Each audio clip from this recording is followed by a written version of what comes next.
اعوذ باللہ من الشیطان الرجیم بسم اللہ الرحمن الرحیم۔ عزیز بچوں، السلام علیکم ورحمۃ اللہ وبرکاتہ۔ پیارے بچوں، ہم اپنے ٹاپک یعنی اسٹوری سیکشن سے چیپٹر نمبر 2 یعنی بولی کو آج ہم کنٹینیو رکھتے ہیں اس ٹاپک کو۔ آج ہمارا یہ اس کا 5واں لیکچر ہے۔ تو آج کی کلاس میں ہم پیج نمبر 121 سے آگے کچھ پیراز کی ریڈنگ اور ان کی ایکسپلینیشن آج پڑھیں گے آج کی کلاس میں۔ اس سے پہلے کہ ہم آج کا کلاس شروع کریں، تھوڑا بہت یعنی کل کے آخری پیرا کی پھر سے اس کو دہراتے ہیں تاکہ سٹوری کے جو باقی پیراز ہیں جو ہم آج کی کلاس میں پڑھیں گے، یہ ہمیں ان کی یعنی میننگ ہمیں سمجھنے میں دشواری نہیں ہوگی۔ تو جیسے کہ پیارے بچوں آپ کو معلوم ہے کہ اب چونکہ جو رام لال کا گاؤں تھا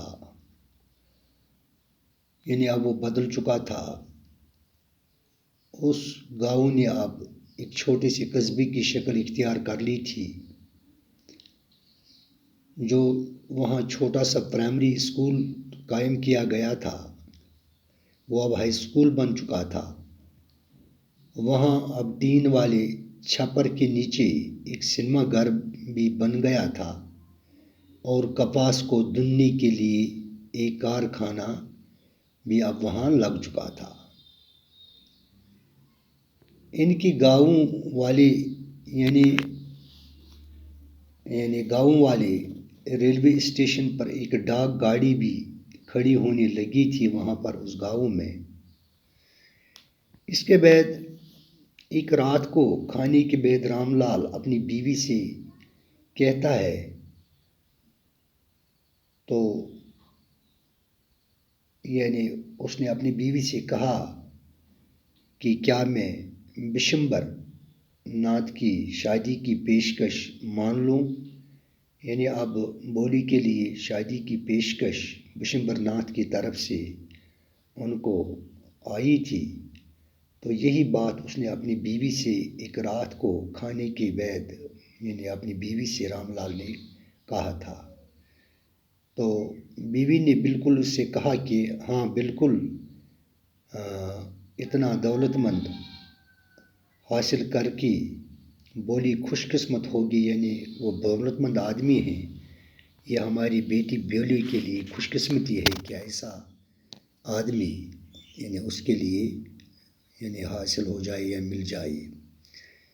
ایک بڑی دکان یعنی اس کے پاس تھی، اپنا ایک مکان بھی اس کا تھا، اور اس کی بیوی نے کہا کہ میں نے سنا ہے کہ بینک میں اس کے ہزاروں روپے یعنی اس کے اکاؤنٹ میں بیلنس بھی ہے، اس کے علاوہ وہ کسی جہیز کی مانگ بھی نہیں کر رہا ہے۔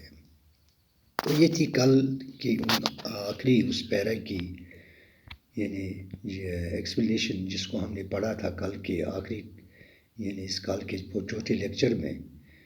تو اب آپ اپنی ٹیکسٹ بک کا پیج نمبر 121 آپ نکالیے، تو وہاں پر یعنی پیرا نمبر 2 سے ہم آگے یعنی اس سٹوری کو کنٹینیو کرتے ہیں۔ That is right, but he is not so young. You know, almost the same age as I am, and he also limps. Moreover, the children from his first wife are quite grown up. یعنی رام لال نے اپنی بیوی سے کہا، جب اس کی بیوی نے اس سے کہا کہ آپ بالکل اس کی پیشکش کو قبول کیجیے، یعنی اتنا دولت مند آدمی بولی کے لیے یہ خوش قسمتی ہوگی، تو اس نے اپنی بیوی سے واپس کہا رام لال نے، یہ بات تو ٹھیک ہے لیکن تم جانتی ہو کہ وہ اتنا جوان نہیں ہے، یعنی بشمبر ناتھ اتنا جوان نہیں ہے، تقریباً میری عمر کا ہی ہے، یعنی وہ رام لال کی عمر کا ہی ہے اور لنگڑاتا بھی ہے، اور اس کے علاوہ اس کی پہلی بیوی کے بچے کافی بڑے ہو گئے ہیں، یعنی اس کی جو پہلی بیوی تھی اس کے بچے بھی بڑے ہو گئے ہیں، اور اس کے علاوہ وہ لنگڑاتا بھی ہے۔ So what does it matter? His wife replied, 45 or 50, it is no great age for a man. We are lucky that he is from another village and does not know about her pockmarks and her lack of sense. If we don't accept this proposal, she may remain unmarried all her life. تو اس کی بیوی نے اس سے رام لال کو واپس کہا، تو اس سے کیا فرق پڑتا ہے، 45 یا 50 یہ کسی آدمی کے لیے کوئی زیادہ عمر نہیں ہوتی۔ ہم خوش قسمت ہیں کہ وہ ایک دوسری گاؤں سے ہیں، اور اس کے یعنی بولی کے چیچک کے داغوں اور اس کی کم عقلی کے بارے میں وہ جانتا نہیں ہے۔ اگر ہم اس پیشکش کو قبول نہ کریں تو وہ ساری عمر شاید کماری ہی رہ جائے گی۔ یعنی اس کی بیوی نے اسے یہی کہا کہ یعنی یہاں عمر کا کیا معاملہ ہے، یعنی 45 یا 50 سال کی عمر یعنی کوئی زیادہ عمر نہیں ہے، تو یہ ہماری بیٹی کے لیے خوش قسمتی ہے کیونکہ وہ دوسری گاؤں کا ہے، وہ اس کے چیچک کے ان دبوں کے بارے میں بھی یا اس کی کم عقلی کے بارے میں بھی اس کو وہ نہیں جانتا ہے، اس لیے ہمیں اس کی پیشکش کو جلدی قبول کرنا چاہیے، ورنہ ہماری بیٹی یعنی بولی یعنی کماری ہی رہ جائے گی۔ Yes but I wonder what بولی ول سے، رام لال نے اسے کہا ہاں لیکن میں نہیں جانتا بولی کیا کہے گی، یعنی بولی اس بارے میں اس کا کیا رائے ہوگی۔ وٹ ول دیٹ وٹلیس ون سے، شی از لائک اے ڈم کاؤ، تو اس کی بیوی نے اس سے رام لال کی بیوی نے اس سے کہا وہ بے عقل کیا کہے گی، وہ تو ایک گونگی گائے جیسی ہے۔ May be you are right مٹرڈ رام لال، یعنی رام لال نے بڑبڑاتے ہوئے اس سے کہا شاید تم ٹھیک کہتی ہو۔ In the other corner of the courtyard lay awake on her cot listening to her parents' whispered conversation. تو آنگن کے دوسرے کونے میں بولی اپنی چارپائی پر پڑی جاگ رہی تھی، یعنی بولی یہ سب بھی باتیں سن رہی تھی، وہ اپنی چارپائی میں پڑی یعنی لیٹی ہوئی تھی اور جاگ رہی تھی، اور اپنے ماں باپ کی دبی ہوئی زبان میں کی جانے والی بات چیت کو وہ سن رہی تھی، یعنی she was listening to her parents whispered conversation means وہ دبی ہوئی جو باتیں وہ کر رہی تھی یعنی خاموشی سے چپ چاپ، تو اس کو وہ سن رہی تھی۔ بشمبر Nath was a well-to-do grocer. He came with a big party of friends and relations with him for the wedding. A brass band playing a popular tune from an Indian film headed the procession, with the bridegroom riding a decorated horse. Ram Lal was overjoyed to see such pomp and splendor. He had never dreamt that his fourth daughter would have such a grand wedding. Boli's elder sister, who had come for the occasion, were envious of her luck. یعنی اب تو اس پیشکش کو قبول کیا گیا ہے، یعنی بولی کی اب یعنی شادی رام لال سے یعنی اس بشمبر ناتھ سے ہی ہونے جا رہی ہیں، تو بشمبر ناتھ ایک دولت مند یعنی پنساری تھا، وہ دوستوں اور رشتہ داروں کی ایک بڑی ٹولی لیے ہوئے شادی کے لیے آیا۔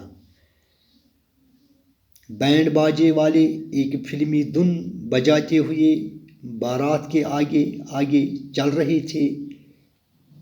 دلہا ایک سجی ہوئی گھوڑی کے اوپر بیٹھا تھا، یعنی بشمبر ناتھ، یعنی آپ دلہے کی صورت میں ایک سجی ہوئی گھوڑی کے یعنی ایک گھوڑی کے اوپر بیٹھا تھا۔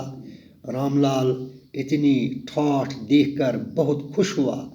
اس نے کبھی اندازہ بھی نہیں لگایا تھا کہ اس کی چوتھی بیٹی کی شادی اتنی شان و شوکت سے ہوگی۔ بوڑھی کی بڑی بہنیں جو اس موقع پر آئی ہوئی تھیں اس کی قسمت پر رشک کر رہی تھی، یعنی they were envious of her luck، یعنی اس کی قسمت پر وہ رشک کرنے لگی۔ When the auspicious moment came, the priest said, "Bring the bride"، یعنی جب شگون والی گھڑی آئی تو پنڈت نے کہا، یعنی پریسٹ نے کہا، پنڈت نے کہا، دلہن کو لائیے۔ بولی clad in a red silken bridal dress was led to the bride's place near the sacred fire، یعنی بولی جو دلہن کی طرح لال ریشمی پوشاک میں یعنی سجی ہوئی تھی کو متبرک آگ کے نزدیک دلہن کے بیٹھنے والی جگہ پر لایا گیا۔ Garland the bride, one of his friends, prompted بشمبر Nath, تو دلہن کو ہار پہناؤ، یعنی دوستوں میں سے ایک نے بشمبر کو اکساتے ہوئے کہا، یعنی بشمبر ناتھ کے ایک دوست نے اس کو اکساتے ہوئے کہا کہ دلہن کو ہار پہناؤ۔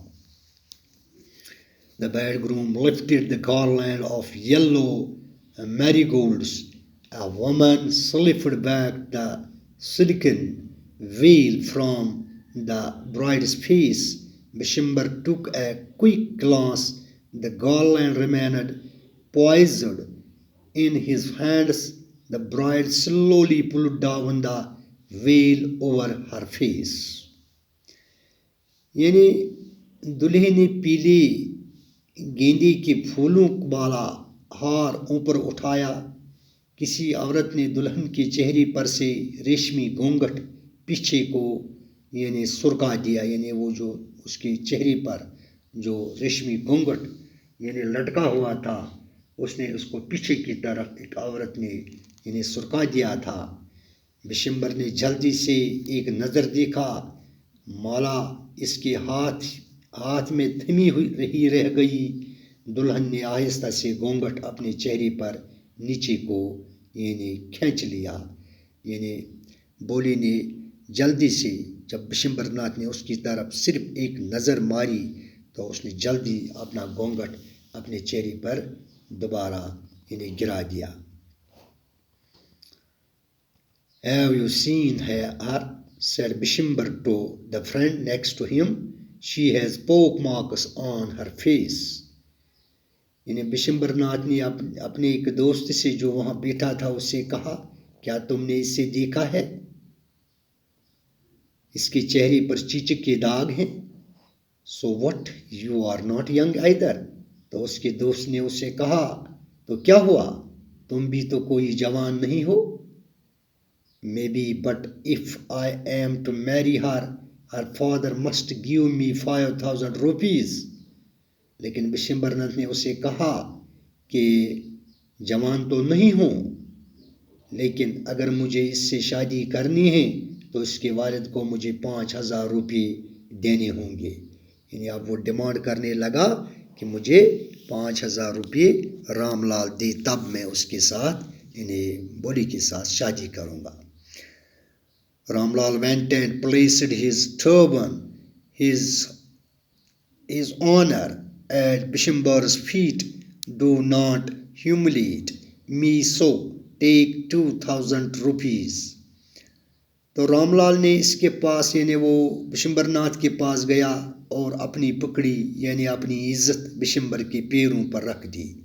مجھے اس طرح سے بے عزت نہ کرو، 2,000 لے لو۔ یعنی رام لال اس کو یعنی اس نے اپنی پکڑی، اپنی ٹوپی بالکل اس کے پیروں کے نیچے رکھ لی کہ مجھے میری عزت کا احترام کرو، یعنی میری عزت کو داؤ پر مت لگاؤ، تو آپ یعنی 2000 روپے لے لو لیکن میری بیٹی کے ساتھ شادی کر لو. No 5000 or we go back, keep your daughter.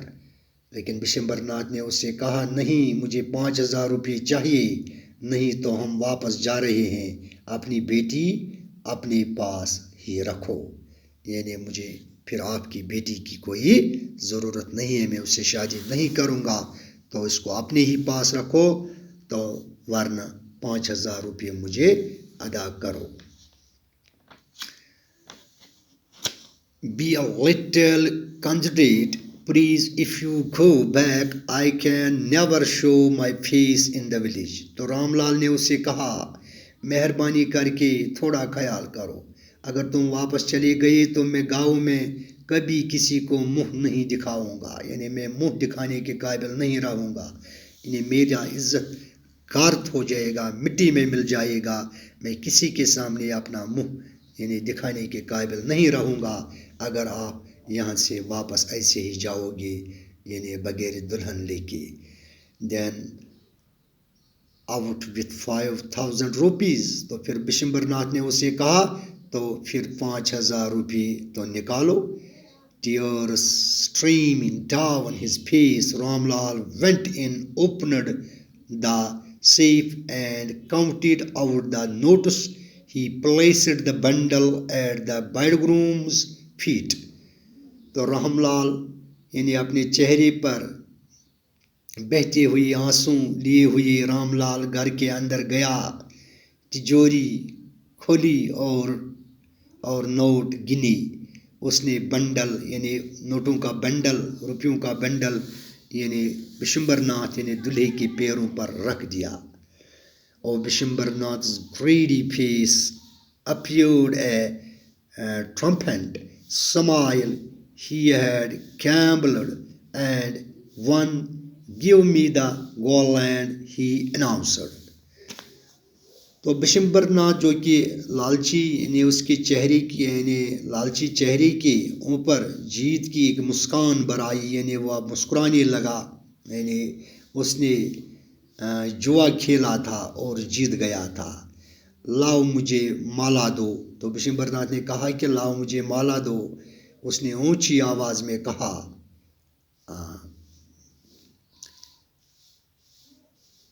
تو اس نے یہ اناؤنس کر دیا کہ لاؤ مالا دو، یعنی اب وہ مالا یعنی دلہن کو پہننے کے لیے تیار ہو گیا. تو یہ تھی یعنی پیج نمبر 121 اور 122 پر کچھ پیراز کی یعنی جن کو ہم نے آج پڑھا ہے ان کی یہ ایکسپلینیشن. تو آج کو کلاس میں بس ہم یہیں پر یعنی اتنا ہی یعنی آج پڑھیں گے، تو کل انشاءاللہ اس کو جاری رکھیں گے اس سٹوری کو. اب ان پیراز سے یہاں پر کچھ یعنی ورڈس جو ہم نے اس پیراز سے پڑھے ہیں ان کی میں میننگ آپ کو پڑھ کے یہاں پر سناتا ہوں. پروسیشن یعنی جب یعنی بشمبر ناتھ یعنی بارات لے کر یعنی جلوس کی صورت میں، پروسیشن کی صورت میں وہ رام لال کے گھر آیا تھا. تو پروسیشن کا مطلب ہے جلوس. اس طرح سے ڈیکوریٹڈ یعنی سجایا ہوا. اوور جوائڈ مینز بہت ہی خوش، یعنی رام لال جب اوور جوائے ہو گیا جب اس نے اپنی اتنی ٹھاٹ باٹ دیکھی، یعنی بینڈ باجے کے ساتھ جب بشمبر ناتھ اس کے گھر آیا تھا بارات لے کر، تو وہ اوور جوائڈ ہو گیا، بہت خوش ہو گیا. پومپ مینز شان و شوکت، سپلنڈر مینز چمک دمک، گرینڈ مینز شاندار، اوکیجن کا مطلب ہے موقع، انویس مطلب حد سے بڑا ہوا، حسد سے بڑا ہوا، یعنی جب وہ انویس ہو گئی سسٹرز ایلڈر سسٹرز اس کی بولی کی، جب انہوں نے اتنی شان و شوکت اتنی ٹھاٹ پاٹ سے اس کی وہ یعنی بارات جب ان کے گھر آئی تھی تو اس پر اس کی بڑی بہنیں حسد کرنے لگی، یعنی وہ انویس ہو گئی. ایسپیشیس مینز شگون برا، کلیڈ ان مینز پہنے ہوئے، پرومپٹڈ مینز حوصلہ دینا، ویل کا مطلب ہے گھونگھٹ، گلانس مینز ایک نظر دیکھنا، پوائزڈ مینز یعنی ٹکا کر، پکڑی ہوئی، ہیوملیٹ کا مطلب ہے بے عزت کرنا، کنسیڈریٹ مینز خیال کرنا، اسٹریمنگ مینز بہنا، ٹرمپٹ مینز فتح محسوس کرنا، گیمبلڈ مینز جوا کھیلنا۔ تو یہ تھی کچھ ورڈس جو ان پیراز سے جو ہم نے آج جن کی ہم نے آج ریڈنگ کی ہے، ان کو ہم نے آج کی کلاس میں پڑھا ہے، تو یہ تھی ان کی میننگ۔ تو بس آج کی کلاس کو ہم یہیں پر اختتام کرتے ہیں، تو کل اسی اسٹوری کو آگے ہم کل ہمارا لاسٹ لیکچر ہوگا انشاءاللہ الرحمن، کل ہم اس کو کنکلوڈ کریں گے اس اسٹوری کو، پوری اسٹوری کو۔ تو آگے کی کلاس کل کے کلاس میں دیکھیں گے کہ آگے پھر کیا ہوتا ہے بولی کے ساتھ۔ تو تب تک کے لیے خدا حافظ، باقی وسلام۔